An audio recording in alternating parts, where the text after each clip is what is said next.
Medical కాలేజీలనే private వాళ్ళ చేతిలో పెట్టడానికి చంద్రబాబు నాయుడు గారు బాగా తాతలాడిపోయారు. దానిపైన వైఎస్ఆర్ కాంగ్రెస్ పార్టీ ఒకటే స్టాండ్. మేము ప్రైవేట్ వాళ్ళ చేతిలో పెట్టడానికి అంగీకరించము. మీరు అట్లాగే వదిలేయండి, మీరేం కట్టొద్దు. ఈ 3 ఏళ్ళు అట్లాగే వదిలేసేయండి. రేపు మా గవర్నమెంట్ వచ్చాక మేము కట్టుకుంటాం. ఇది నేను ముందుగానే హెచ్చరిస్తున్నా. ఎవరెవరైతే టెండర్లో పాల్గొని అక్రమంగా మెడికల్ కాలేజీలు దక్కించుకుంటారో వాళ్ళని రేపొద్దు 2 నెలలు జైల్లో వేస్తాను, ఎంక్వైరీ చేపిస్తాను, ఖచ్చితంగా లాక్కుంటాను. ఆ మెడికల్ కాలేజీలు తీసుకొచ్చి మళ్ళీ గవర్నమెంట్ చేతిలోనే ఉంచుతాను అని చెప్పి జగన్ గారి వార్నింగ్ బలంగా పనిచేసింది. ఇక్కడ మీరు జగన్ గారి మనస్తత్వాన్ని మళ్ళీ ఇక్కడ మీరు మాట్లాడవచ్చు. చాలామంది మాట్లాడాలి కూడా. జనరల్గా ఈ ప్రభుత్వంలో బిజినెస్ మ్యాన్స్ అనేవాళ్ళు ఇష్టానుసార రీతిలో అక్రమంగా ఏదైనా సంపాదించిన దాన్ని తర్వాత గవర్నమెంట్లో కూడా మనం డబ్బులు ఇచ్చి మేనేజ్ చేయొచ్చు అని చెప్పి ధైర్యంగా ముందుకు వస్తారు. అక్రమంగా పెద్ద పెద్ద డబ్బులు ఉన్నారు. ఇక్కడ జగన్ గారు తర్వాత వస్తాడు.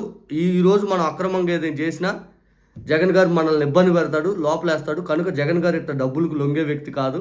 ఆయన నమ్మిన దాన్ని ఖచ్చితంగా ముందుకెళ్తాడు. చంద్రబాబు నాయుడు గారు గవర్నమెంట్లో అయితే ఎట్లాగైనా సాగేది, కానీ జగన్ గారి గవర్నమెంట్లో సాగదని చెప్పి వ్యాపారస్తుల్లో కూడా బలంగా జగన్ గారి ముద్ర, జగన్ గారి పరిపాలన బలంగా నాటుకుపోయింది. జగన్ గారు చెప్పాడంటే చేస్తాడంతే అనే విధంగా వ్యాపారస్తులు కూడా తేలిపోయింది. అందుకే ఈరోజు ఆదోని, మార్కాపురం, మదనపల్లి, పులివెందుల ఈ కాలేజీలకు నోటిఫికేషన్ ఇస్తే ఒక్క ఆదోని కాలేజీకి మాత్రమే ఒకటే బిడ్. అది కూడా హైదరాబాద్ కిమ్స్ హాస్పిటల్లో పాల్గొన్నారు. మిగిలిన 3 కాలేజీలకి కనీసం ఒక్క బిడ్డింగ్ కూడా లేదు. ఇప్పుడు ఆ 4గిట్లో ఏదైతే 2-3 సార్లు గడువు తేదీలు పెంచారు, అయినా కూడా బిడ్డింగ్లో పాల్గొనడానికి ఎవరు ముందుకు రాల. చూడండి, ఇది వైఎస్ఆర్ కాంగ్రెస్ పార్టీ బలం. గ్రౌండ్ లెవెల్లో గ్రామాల నుంచి పరిగెత్తుకొచ్చి మెడికల్ కాలేజీలకి ధర్నా వ్యతిరేకంగా చేయటం, కోటి సంతకాల యొక్క బలం, జగన్ గారి పోరాటం యొక్క విధానం. కూటమి ప్రభుత్వం పదే పదే పవన్ కళ్యాణ్ గారు, చంద్రబాబు నాయుడు గారు, నారా లోకేష్ గారు ఎక్కడికి వెళ్ళినా కూడా వైసీపీ రాదు, వైసీపీని భూస్థాపితం చేస్తాం, వైసీపీ రాకుండా ఎలా ఆపాలో నాకు తెలుసు అని చెప్పి పవన్ కళ్యాణ్ గారు గంభీరంగా బలకటాలు ఇవన్నీ మనం చూసాం. ఇక్కడ అంతిమంగా ట్విస్ట్ ఏంటంటే 5 కంపెనీలు స్టార్టింగ్ చంద్రబాబు నాయుడు గారు మెడికల్ కాలేజీలు ప్రైవేటుల చేతిలో పెడతానని చెప్పినప్పుడు 5 కంపెనీలు ఆసక్తి చూపినాయి అంట, వచ్చి ప్రభుత్వంతో చర్చలు చేసినాయి అంట. ఈరోజు జగన్ గారి వార్నింగ్ తర్వాత వైఎస్ఆర్ కాంగ్రెస్ పార్టీ పోరాట ఫలితం 5 కంపెనీలు 1 కంపెనీ మిగిలింది. మిగిలిన 4 వెళ్ళిపోయినాయి.